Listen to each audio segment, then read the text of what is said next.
Mameru ywaruok e kind jopiny kod obila ne oneno oko mar apisi mar gavana Mameru Kawira Mwangaza bang' jopiny chopo e apisno ka kwedo okang' mar Mwangaza medo bedo apisi kata bang' od bura mar Senate ne puodho thiche oko.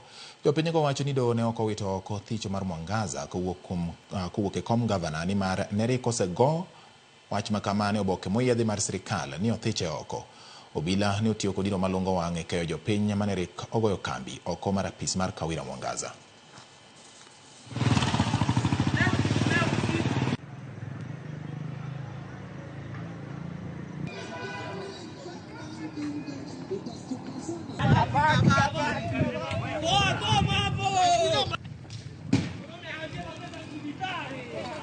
Former Governor Kawira Mwangaza ana mamlaka kwa hiyo ofisi. Tunasema ya kwamba kesho asijugutu kuingia kwa ofisi, kwa maana sisi kama vijana wa Meru County tutakuwa hapo. Na niambie Kithure Kindiki ambaye amesimamia usimamizi hapa Kenya yetu ya kwamba security ya Kawira Mwangaza inapaswa kuwa withdrawn, kwa maana yeye sio governor wa Meru County kwa sasa hivi. Pia gari ya governor wa Meru County sio ya Kawira Mwangaza. Tunasema Kawira must go.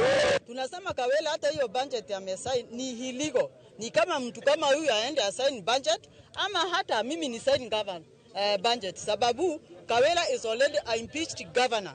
Na sisi wakaaji wa Meru tunasema Kawira tumechoka. Hivyo sisi tunajua Kenya gazeti ilisema Kawira ametangazwa kwamba amepelekwa nyumbani na Senate. Sasa sisi kama kawaida tunajua Kawira leo hii si gavana wetu. Sasa ile kitu sisi tunataka ni kutafsiriwa vizuri, kuambiwa kama Kenya gazeti niyo iko mbaya ama ni hao manjaji tena wamekuja kusimamiza hii maneno ya Meru County.